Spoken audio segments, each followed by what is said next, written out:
Good Monday afternoon, ladies, and welcome to Mentor Monday. It's great to have you back here. We are very excited to have our guest, Julie Norris, today. She's the CEO of No Identical. They're a business strategy, communication, and automation company. Today, we're going to be talking with her about products and product development, product launches, product insurance, things that you really need to know if you are a product maker to protect yourself and your business. So we're really excited to have Julie on. Julie has an extensive background in this kind of product marketing. She's worked with Kaiser Permanente. She's worked with McKesson Pharmaceuticals, Genentech, C9, and she's even been in finance with Plum Lending. So we've got a lot to talk to her about today, and I'm really looking forward to having that conversation with you, Julie. Welcome. Thank you. Glad to be here. I'm glad to have you as well. I love being able to talk to people coming over from other industries who can bring us some wisdom that we don't maybe have yet in this industry. So we're looking forward to that conversation. And hello, Jamie, my co-producer and co-host. It's great to see you again. It's been a few weeks since we've had a chance to talk. I know. Good to see you. Welcome back. You had a little bit of vacation / work in Puerto Rico. Yeah, it was zero vacation, 100% work, but probably the most incredible experience I have ever had in my career. There is so much opportunity in Puerto Rico, and it's just laying there. Nobody's doing anything with it. So we're really excited. The company I'm working with is called Caramore, Compassionate Cannabis Care. And they are going to really be focusing on building a tourism experience for medical marijuana patients in Puerto Rico. Oh, I love it. Oh, yeah. You know, especially me coming out of the travel and tourism industry before coming into cannabis. That's yeah. I worked in the ski industry. That's great. I forgot about that. Vacation rentals specifically, and so. Well, we have to tap you in this project. It's going to be a massive. It is. I mean, we're going to be putting our own tours together. And the really cool thing that we're going to do is be curating experiences with strains. So if you're going on an art walk, if you're going to go do meditation on the beach, we're going to have the right recommendation for you to really enhance the experience. So that's awesome. Excited to bring you all more information about it as we move forward on this project. But yeah, keep an eye and ear out. There's a lot going on in Puerto Rico. Yeah. How's it going in Michigan? A lot going on in Michigan.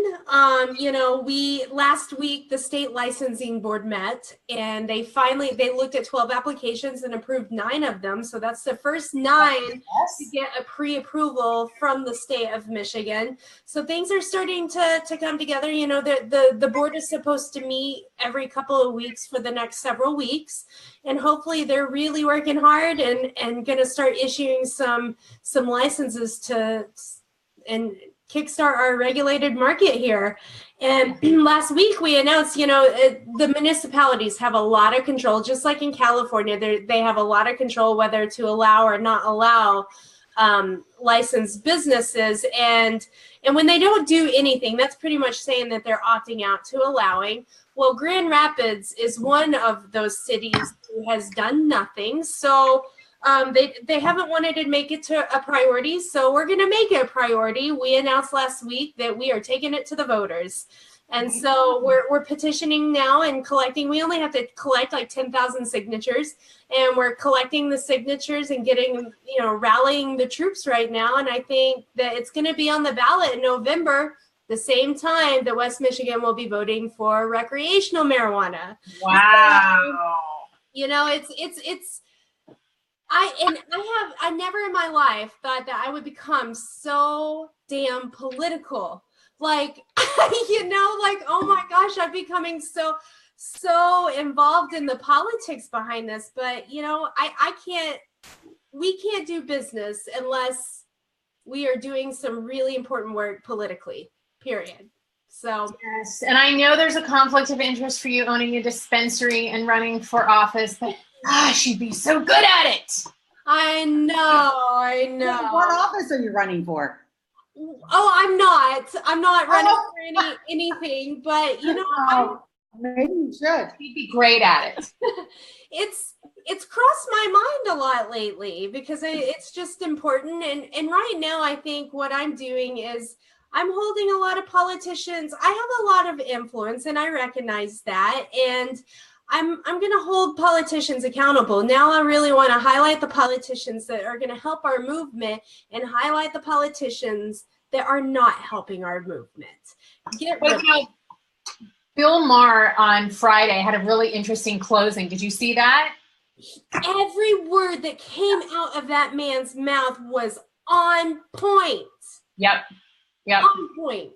Yep. We need to make cannabis people single issue voters. That was his point about 420. And comparing it to gun control and the Second Amendment issue around gun ownership.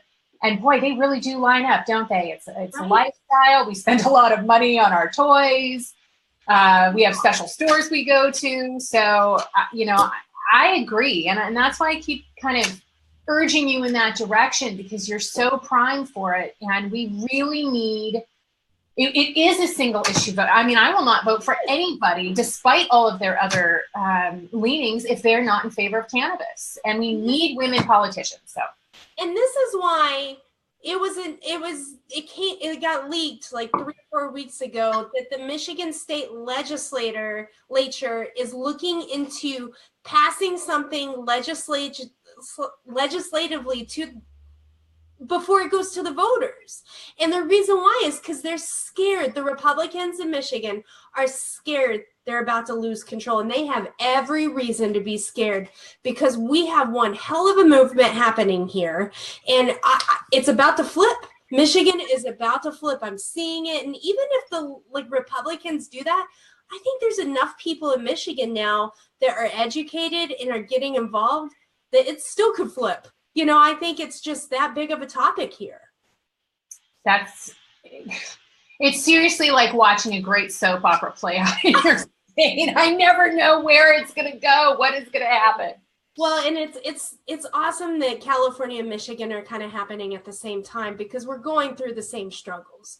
We really are. The same challenges. We're facing the same things. And it's great to be connected with so many wonderful people on the West Coast like yourself and Julie. I'm excited to hear about your story and your background and your involvement, coming.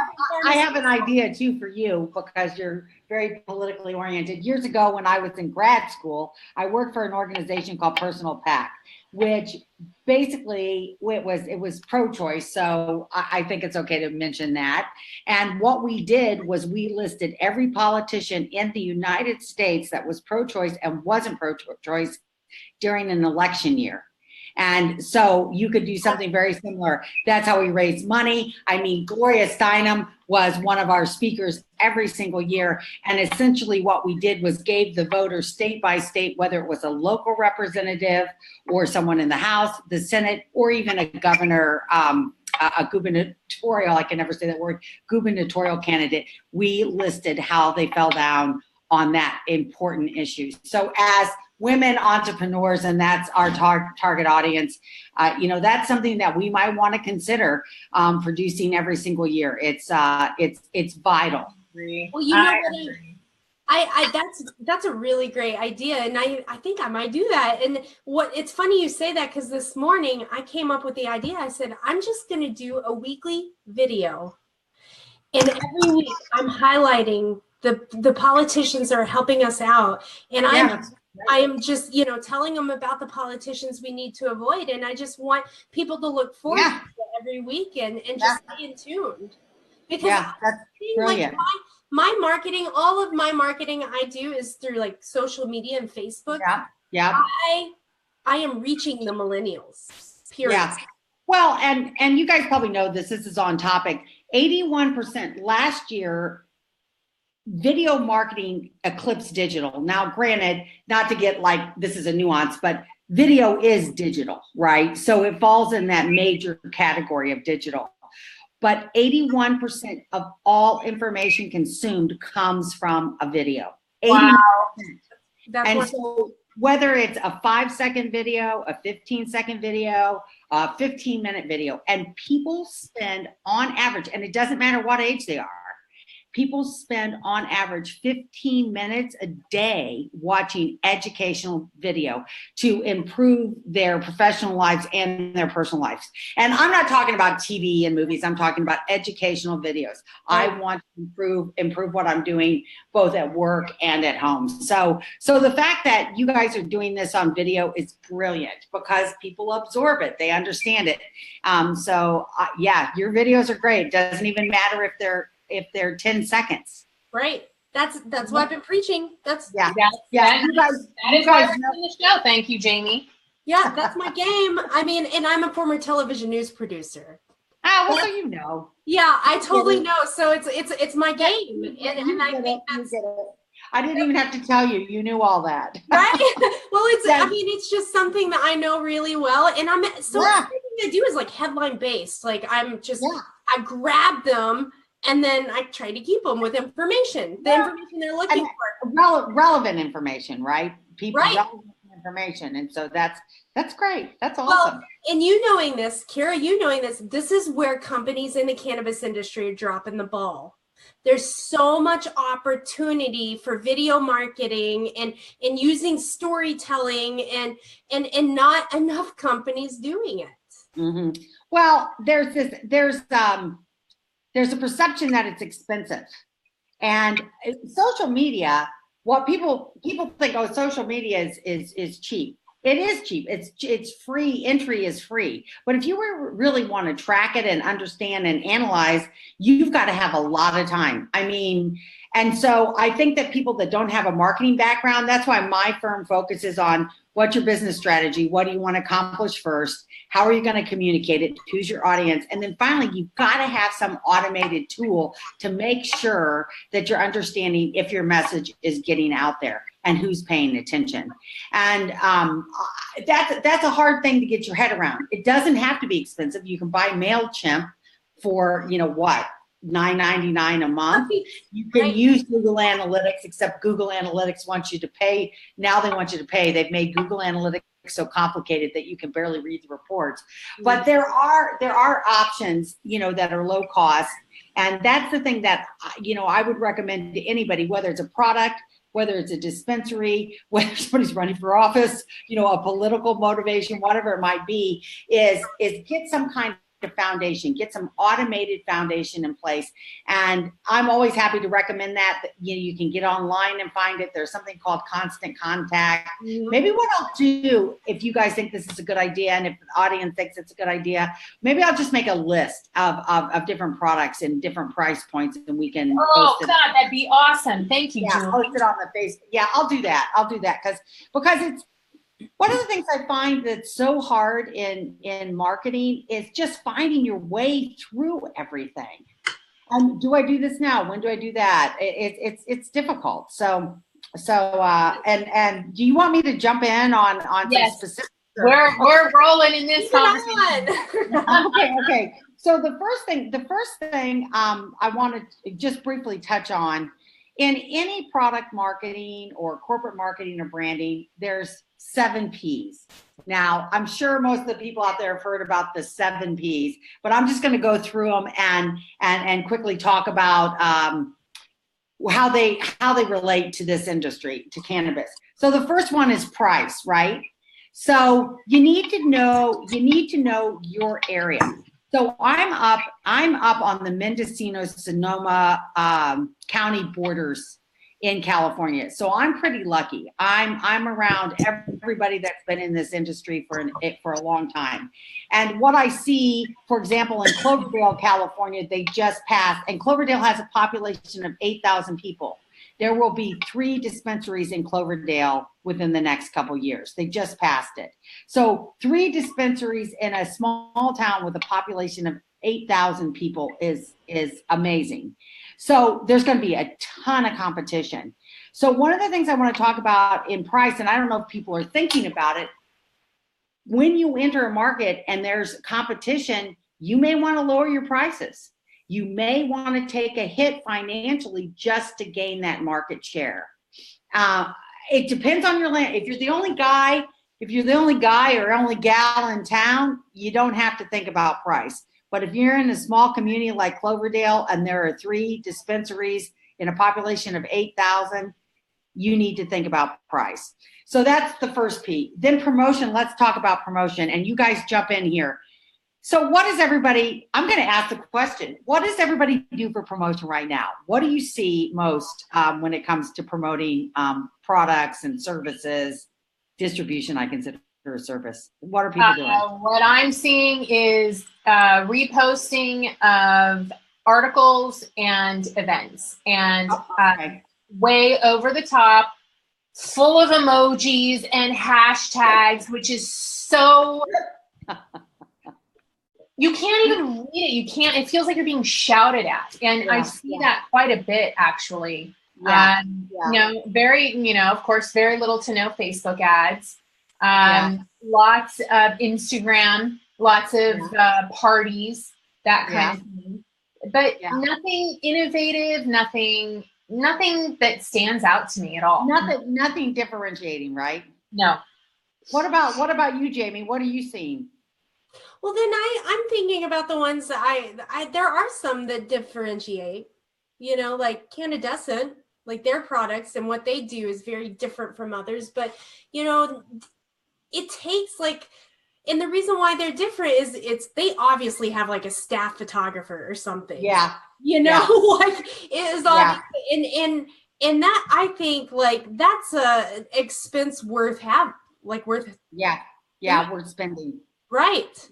Right. And so, but there are a lot, I mean, like there are companies still marketing women in a very negative, you know, to them, they look like it's promoting a product, but it's very, Well, we want to be careful not to go down the Budweiser route. You know, every bar you walk into, you know, every liquor store you walk into, what do those ads look like? Right.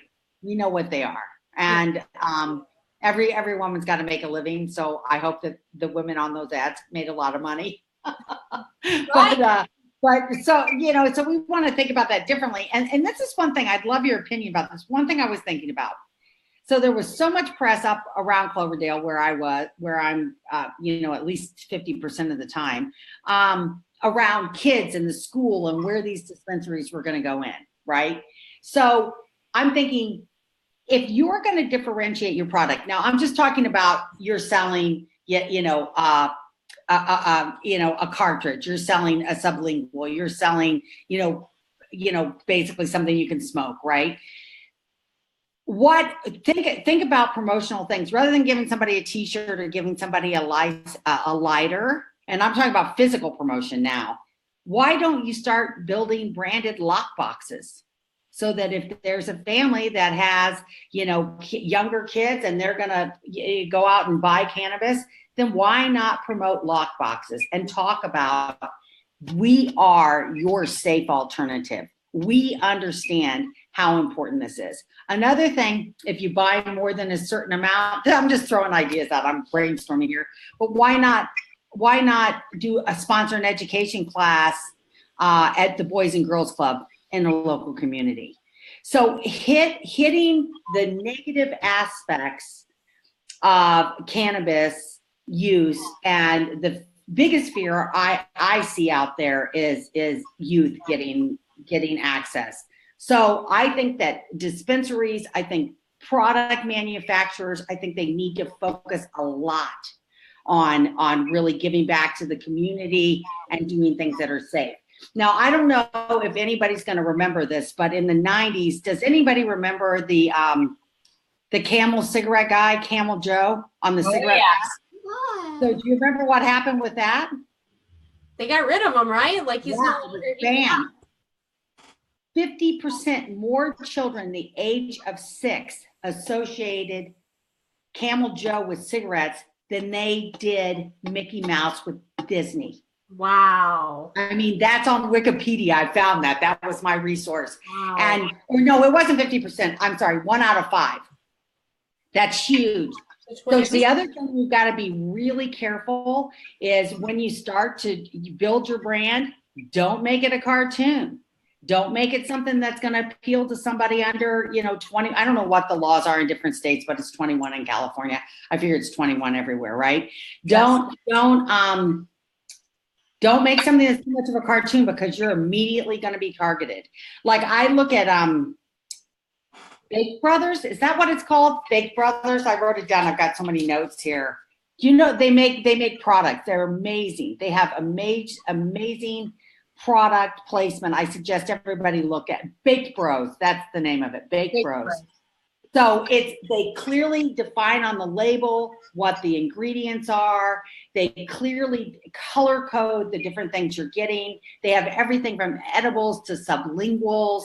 It is, from a wayfinding perspective of what you want to purchase. I did a lot of research. Theirs is beyond a shadow of a doubt one of the best I've seen, and something I would definitely recommend. There are lots of other ones out there that are too kid friendly. And so if we want to really get this through on a federal level, and we want to be able, even on a state level, not to have to have a better relationship with communities. For example, in California, Marin County, no dispensaries will ever be in Marin County. Done. So we don't want to have that happen. So that's my 2 cents on promotion. Whether you're promoting on Facebook, whether you're promoting on Instagram, I don't care where you're promoting, whether it's a physical item. The most important thing is to differentiate yourself by being conscientious in the communities you're in. So can I just add something to that, Julie? Sure. There's 2 separate things we're talking about here. And I think one thing that we really do need to hammer home is that, unlike other industries, your marketing actually starts at home. Because if your local area, the jurisdiction there decides we don't want you, you're gone. Yeah. And unless you can relocate your business, which isn't always easy to do when you're manufacturing, you could lose your business. So your marketing starts at home, and it starts by doing things that you were talking about, participating in the local community, caring about what the patients in that area really need the most, and helping to focus on it. And then even to that next layer of outside of your community, you're still limited to only really being able to advertise within your state. So it is a unique opportunity for us as cannabis industry companies to really understand what people want and need, because we're not trying to reach every single person across the country. We want to reach the people in our local areas, and we want to reach the people broadly in our state. And this is, it can be challenging because it can feel like your business is very limited, but can also help position you as a leader if you really put your ear to the ground and you listen to what people really want in your area and deliver that, as opposed to trying to meet this national audience, which can be really overwhelming. So thank you for bringing it up. It is a local deal, but it's also got a national halo. Because we all know when cannabis became legal in Colorado, there were the articles about people getting pulled over and kids having car wrecks, and dispensaries. Everything a dispensary did was illuminated nationally. Yeah, and all those prosecutors are still using that crap. Yeah. Exactly. Thanks, Jamie. So you need to market. You're going to make your money locally. You're going to stay in business locally, but you also can't forget this halo of what is our ultimate goal: to make this federally, legal.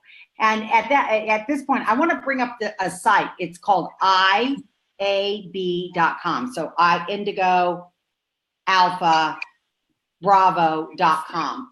And they have a map. All you have to do is search under medical marijuana, or not medical marijuana, cannabis marketing or marijuana marketing.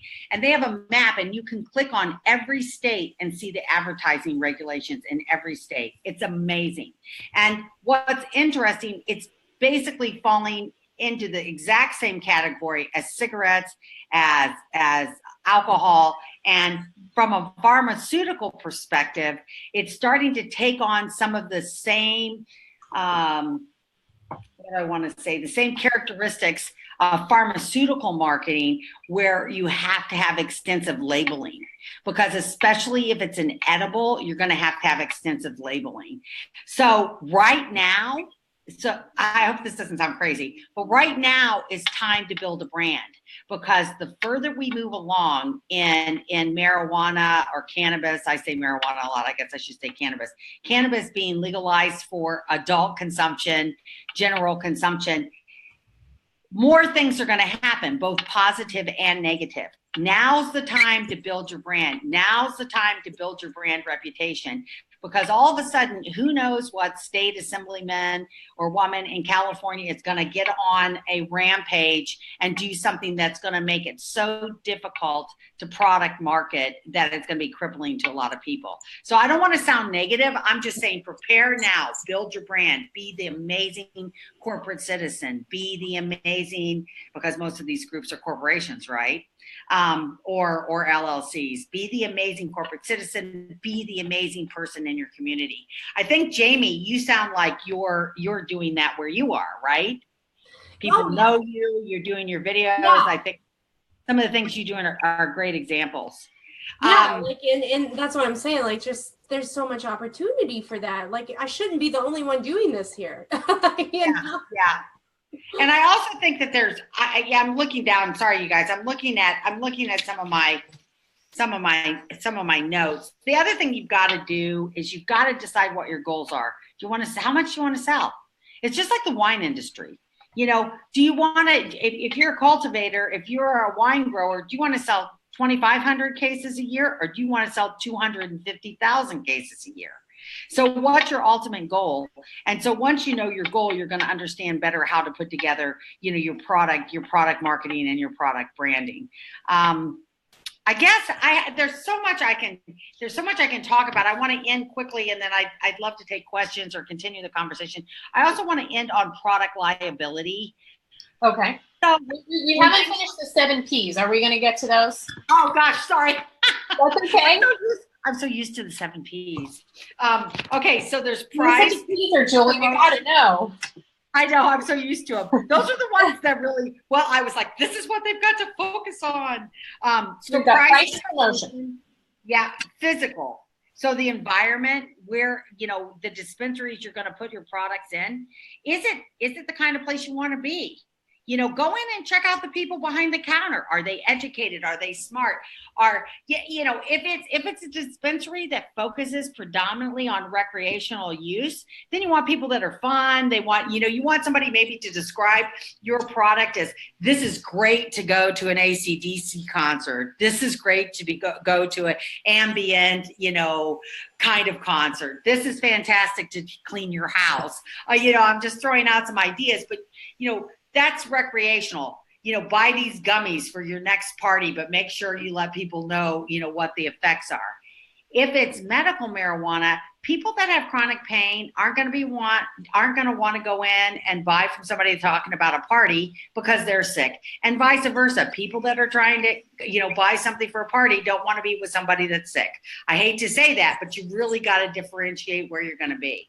And, so check out the dispensary, see if they match your brand, match your reputation that you want to build, and then pick that dispensary carefully. The other one is people, and I just touched on that. That's the customer experience, right? But also know, this is the amazing thing that has happened to me, and this is why, Kira, I'm so grateful to be on this. I have a lot of friends up in Northern California that are in their 70s and 80s. And sadly, as we age, we start to have health problems. Well, they're starting to make their own things. I mean, I go to parties now with 70, there are 70-year-old people there eating strawberries and feeling better. And now they're buying it and they're making smoothies and they're getting together and talking about it. And I had a friend of mine's father say to me, not in a million years would I have thought 40 years ago that my daughter would be giving her mother cannabis strawberries and her mother would be gladly taking them. But she feels better, she's less anxious. And so there's this demographic of people that are beyond 65 that want to feel better, but they don't want to use it from a medical perspective. They want to use it from a recreational perspective because it's cool and because it's fun and because it's useful, but it's got these unbelievable benefits. So, and it's legal now. So I think that's a very, very interesting segment that most people aren't thinking about.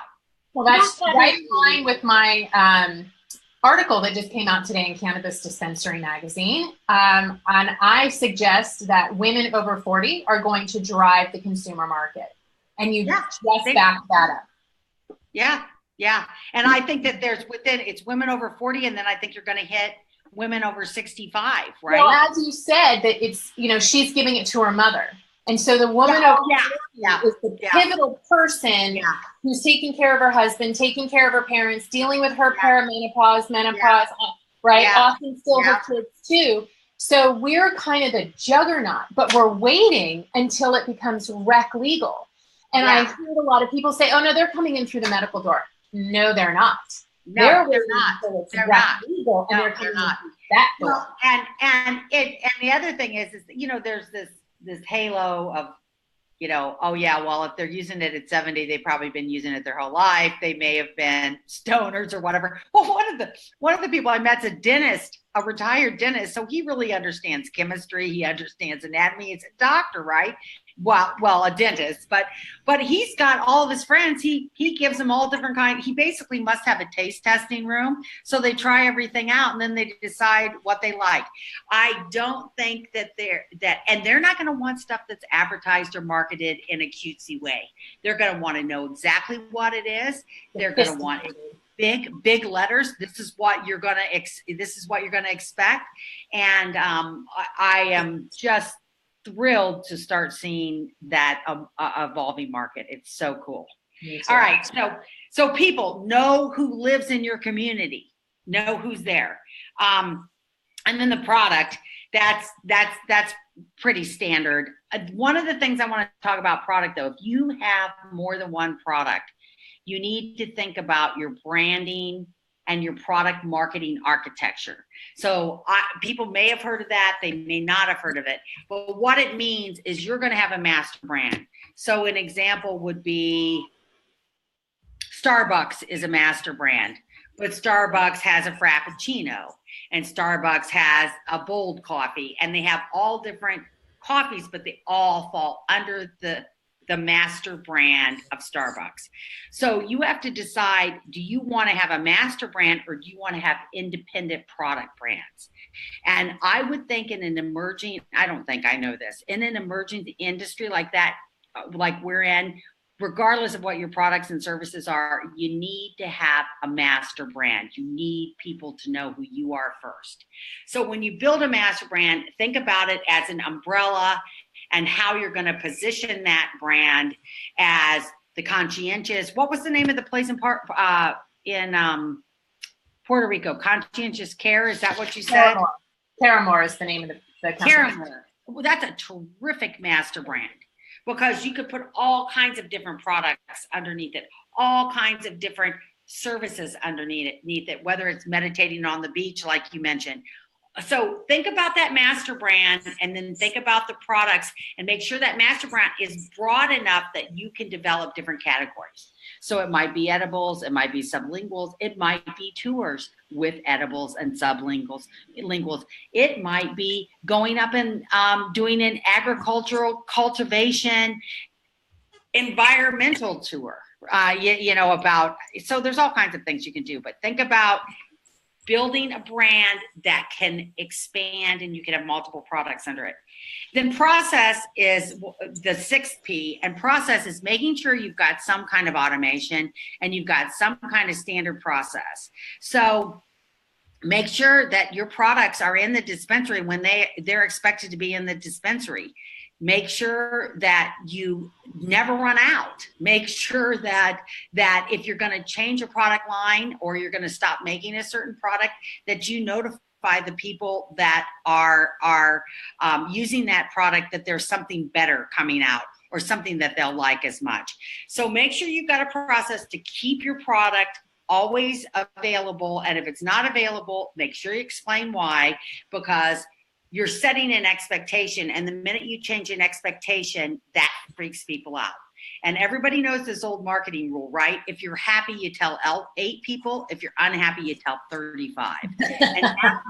and that's an old school number, but let's amplify that now with Instagram and just multiply that by 1 million, so make sure that, you're stating exactly what your product is, when it's going to be there, make sure it's there.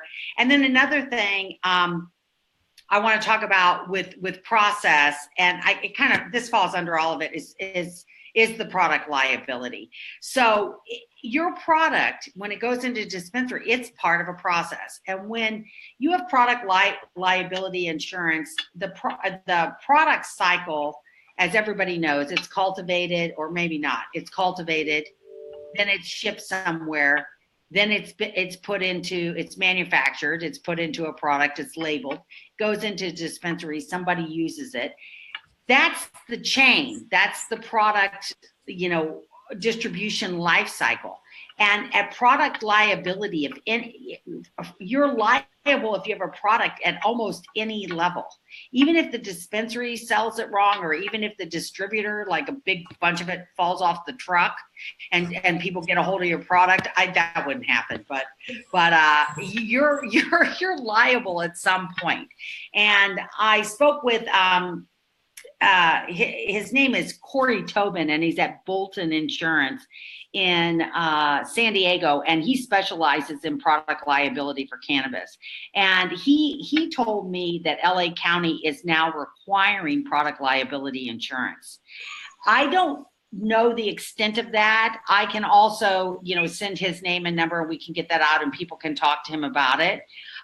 It may just be minor, or it may be more extensive. But product liability, even though it's like, wow, do I really want to spend money on insurance?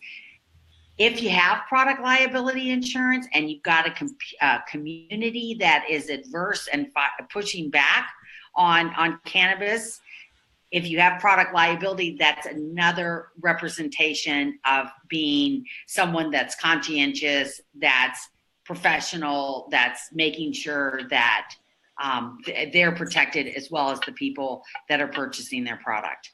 And then lastly, placement. Where does it want to be in? Placement is very local. Like you said, Kira, you're right on point. It's local. So placement, local, but also placement is also where you are on the shelf. So when we go to the grocery store, and the products that are at eye level in the grocery store, the shampoos and things that are at eye level, are probably Procter & Gamble, because they pay a lot of money and they have a lot of products. So as these dispensaries become larger and more sophisticated, and there are quadruple the number of products that were in them a short time ago, what kind of relationship do you want to have with the people that are selling your products? Where do you want them placed? And that's something, I don't know if we have people from dispensaries listening too, but that's a model a dispensary needs to think about too, because you're a retail store. And so what are you going to start developing for your product producers when it comes to placement? Are people going to have the ability to maybe purchase a better location in the store? So there's all kinds of, or in the dispensary, there's all kinds of things. There's lots to think about. Lots to think about. So we made it through the 7 Ps. Thank you very much. And do we have any questions, Jamie? We do not have any questions right now. Oh, no. Maybe that's okay, but people are, we've consistently had a good amount of viewers this all throughout, so we're doing pretty good. You had said the placement and the product placement within a dispensary location, you could probably give that opportunity to the brands that are doing a kick-ass job at branding themselves, those processors, cultivators that are really doing a great job, that are building those brands that everybody's starting to recognize. Sometimes they might come into your shop and be like, hey, where do I find this and this? I saw, my friend was talking about it. Yeah, it's going to fall into, so that's why I said it's so important to start building your brand now and doubling down financially and from a resource and work perspective. It's so important because as this industry emerges, people that aren't going to make it. They're not going to make it. And now's the time before more and more regulations are slapped on top of things. Get that brand built, build your reputation, be the responsible community player. I think that is so important. Yeah, and I think some of these businesses, what they're not thinking about is like cultivators and processors. Right now they're thinking about the consumer market and building a brand for that, but what they need to be doing is educating the dispensaries and putting together these that's great educational pieces where the dispensaries are like, oh my gosh, we got to have this in our store. You know what? I have to ask you guys this because I don't know the rules. You know, I've got a deep background in product marketing, but I don't know all the rules in cannabis. I've only been working in it for about a year. Are you allowed to put products on sale? No. So neither are Are you shaking your head no, Kara? Yes, I'm saying no. Okay. So you're not allowed to put pharmaceuticals on sale either, right? So what do? They have that elaborate couponing thing, right? So if you need to buy a drug that costs $300, all of a sudden Pfizer will send you a coupon and you can get it for 20, right? So I don't know what the cannabis regulations are, but pharmaceuticals in the United States are so restrictive, and so is tobacco. And you can't put tobacco on sale. Well, I guess you can if you buy mass quantities. So those are things to really look at. How are you gonna promote it? You can lower your price, but you have to know in advance. So like if you're thinking I want to charge $1, don't put that dollar out there. That I'm just using a simple example. If you're in a really competitive industry, before you launch that product out there, what you may want to do is just start out at 80 cents. You can always raise your price. Yeah, the price conversation is pretty interesting when it comes to cannabis because each jurisdiction is going to add on taxes that are going to increase the price. Yeah, right. So you've got a consumer that's walking in, and it would be interesting to do a survey and find out how much overall the cannabis consumer makes their decision based on price versus brand loyalty versus efficacy versus when I go shopping with the women in my life, we're strictly buying new product. We buy off of packaging, and I'm looking very forward to the day. Hopefully I will open my dispensary and provide this, but I want an experience like going into a Lush store. And that's something I think is really missing. We don't really talk about, which is how do you give people the opportunity to test your product without it containing the psychoactive substance? I want to taste, I want to touch, I want to smell, I want to feel, I want to know what this product is, and I'll pay for it. Well, you package it in trial. You know how like when you go into a Walgreens and you buy the travel sizes? Yep. You just package little teeny sizes, right? So that you can give away because they've still gotta pay for it. But we should do that together. We should do some market research. I think we're going to be able to get some decent research because of Colorado, because of Washington, and also because we're legal across the board. But I think that's important. One thing I want to say is there are going to be people that buy for all those reasons, regardless, right? What you've got to figure out is in your community, your dispensary, who do they serve? Are they serving the people that buy based on luxury and look? Do they serve people that buy based on being environmentally conscious? So all of those categories are going to exist. You just need to know how much is in your area. And you have to decide too, who do you want buying your product? Like, I think that the Baked Bros or the Baked Brothers, the Baked Bros, they're amazing. They're amazing. They've got everything. You've got to check them out. I gotta look them up now. Yeah, they're great. So, you guys have anything else you want to talk about, or? The product liability conversation is pretty interesting. What are the kinds of things that product liability protects you from? Well, you're going to have to talk to an insurance guy or an attorney to get a better answer. But from a brand reputation perspective, what it protects you from is if somebody decides to sue you, not because somebody got, too high and drove a car, right? Because it does protect you. But what worries me about it is people having some kind of allergic reaction. Not knowing, going and getting a sublingual and suddenly, they're so allergic they can't breathe, and they're rushed into the emergency room. It also protects you against things like if somebody doesn't like your packaging or if they buy a package that looks like it's been tampered with. It just basically helps you with those kinds of things. The main thing you're going to get sued for though is like, it's drunk or driving high, right? But then if you driving high and somebody has a wreck and they use your product, but I think more than that, because that's a lot harder to prove, I think more than that, it's going to be, people being allergic, not listing that there's nuts in a cookie, making a cookie or making something in a facility that has nuts. And all of a sudden somebody eats it that has a nut allergy and they're seriously ill or even die. So I know I'm not all fun.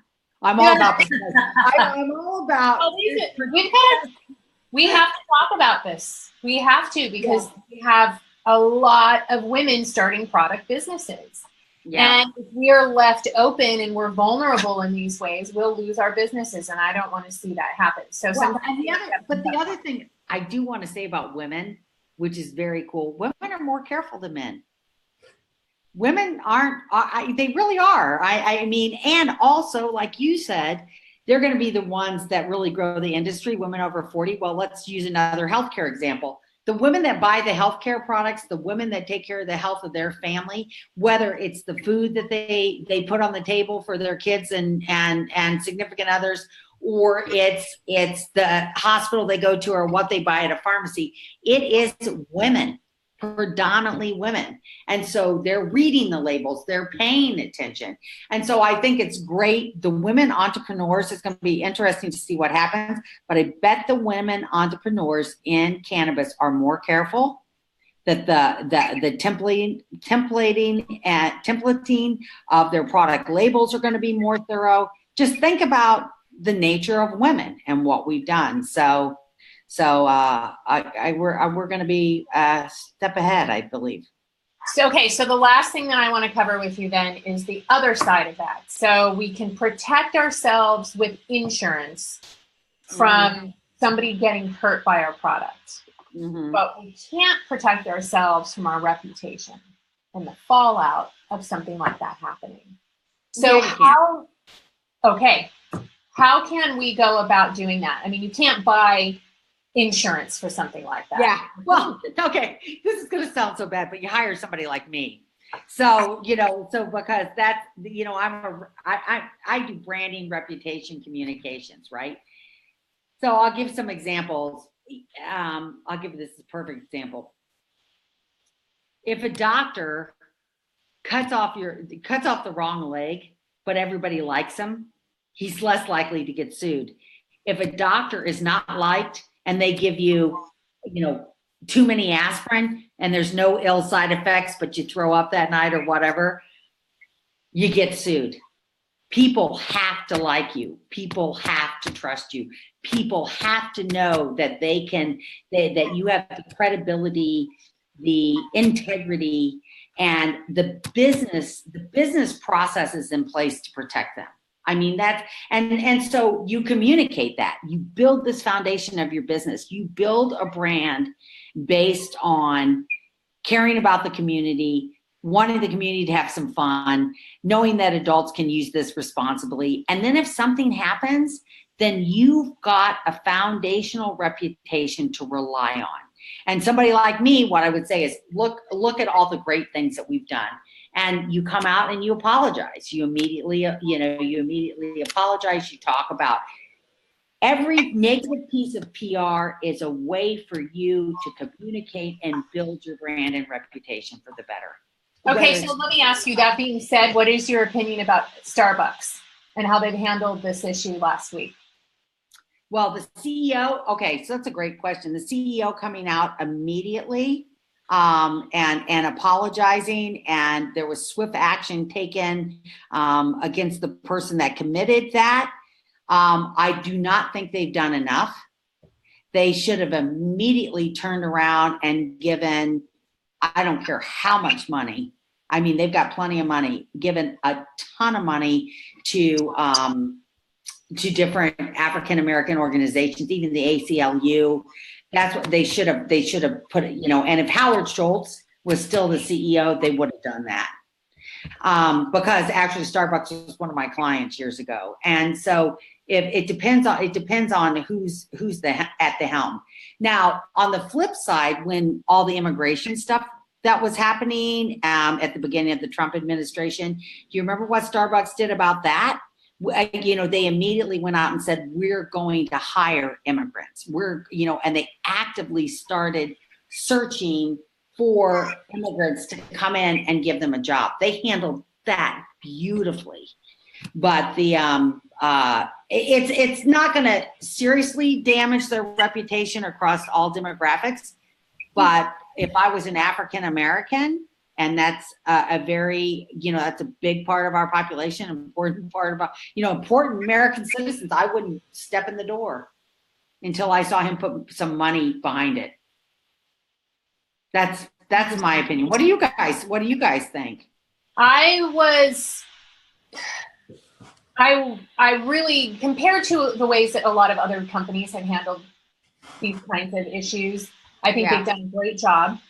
They're going to close down 8,000 stores for training. I think that's an important gesture. Yeah, and that's a huge amount of money.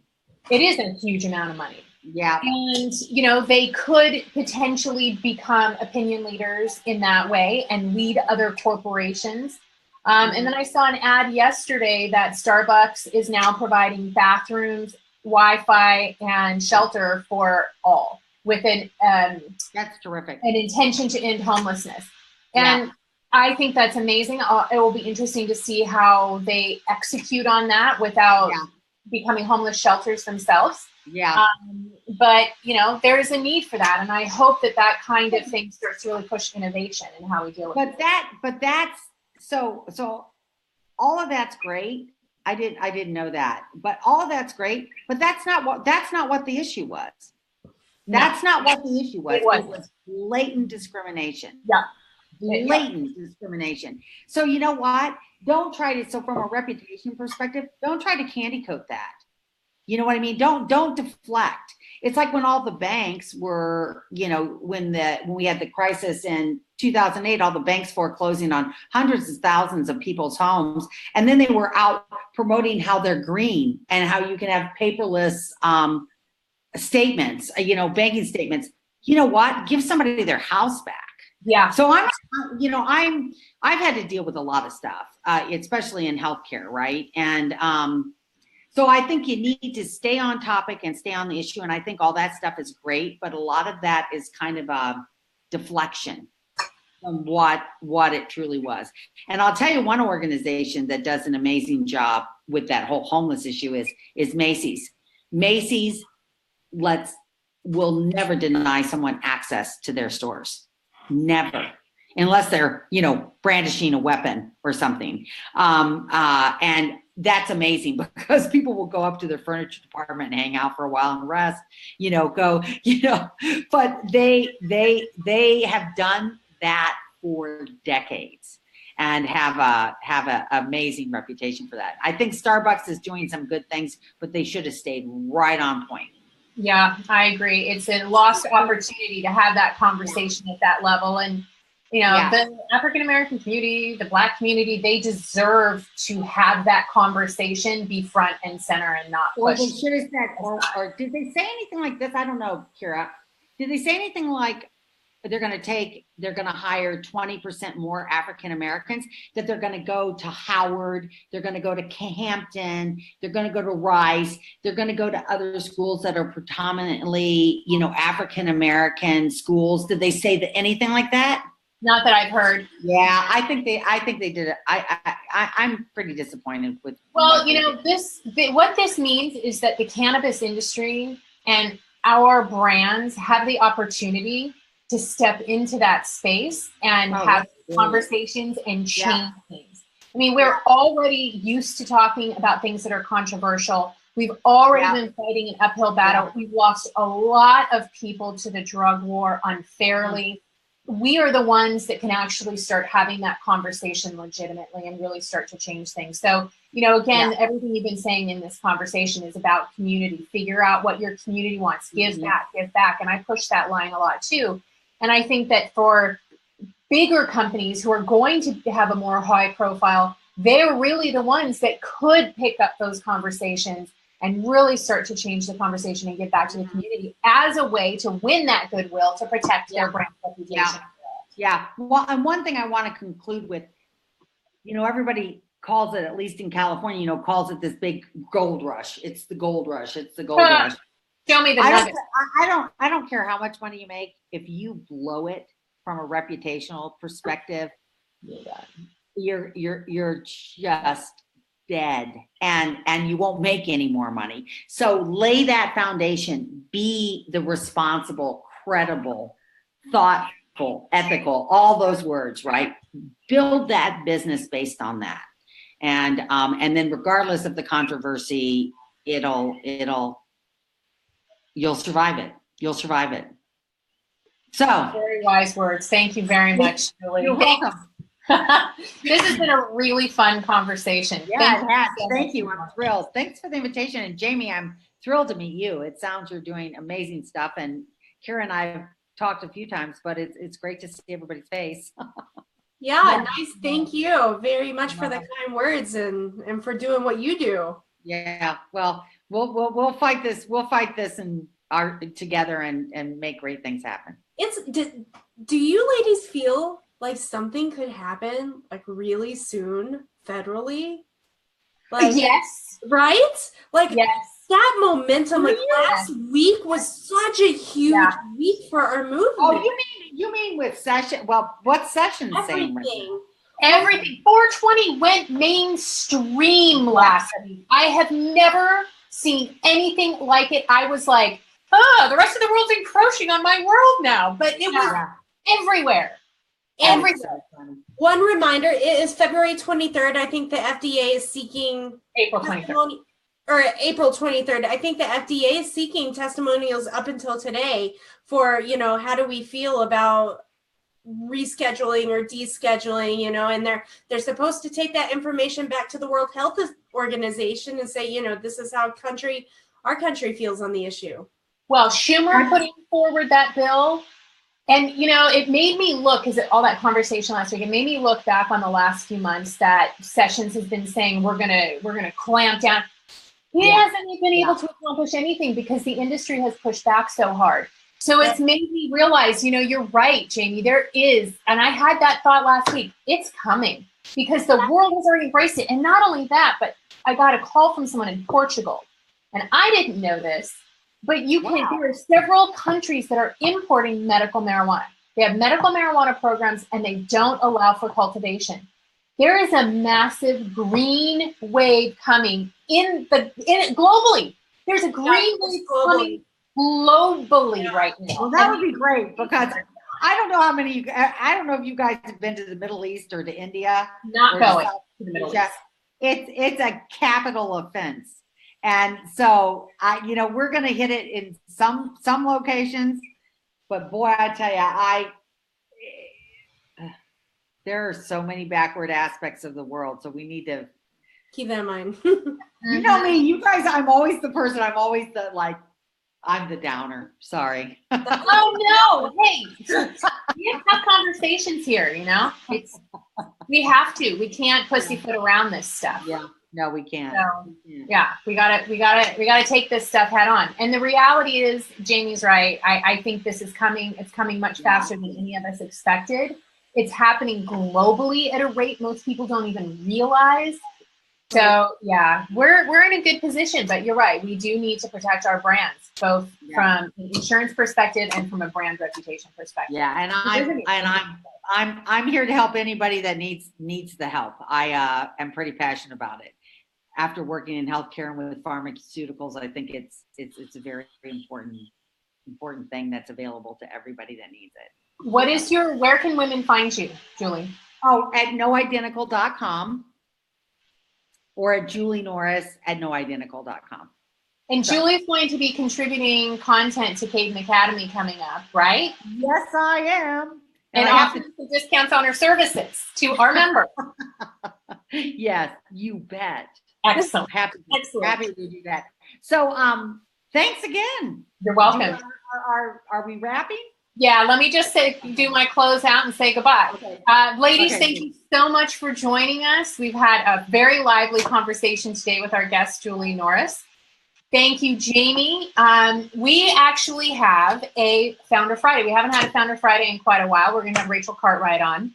And next Monday, I'm really excited. We're going to have Brandy Van Gessel. She is an interior designer. She posted one of her projects in Women Entrepreneurs in Cannabis recently. And wow, there was a lot of conversation that she generated. So we are really looking forward to talking with her about dispensary interiors. Until then, ladies, have a wonderful week. Please leave any questions you have for Julie if you're watching this after the broadcast, and we will get those questions to her right away. We look forward to seeing you on Friday. Thank you again, Julie. Thank you. We'll see you ladies later. Bye-bye. Thank you. Bye-bye. Thanks.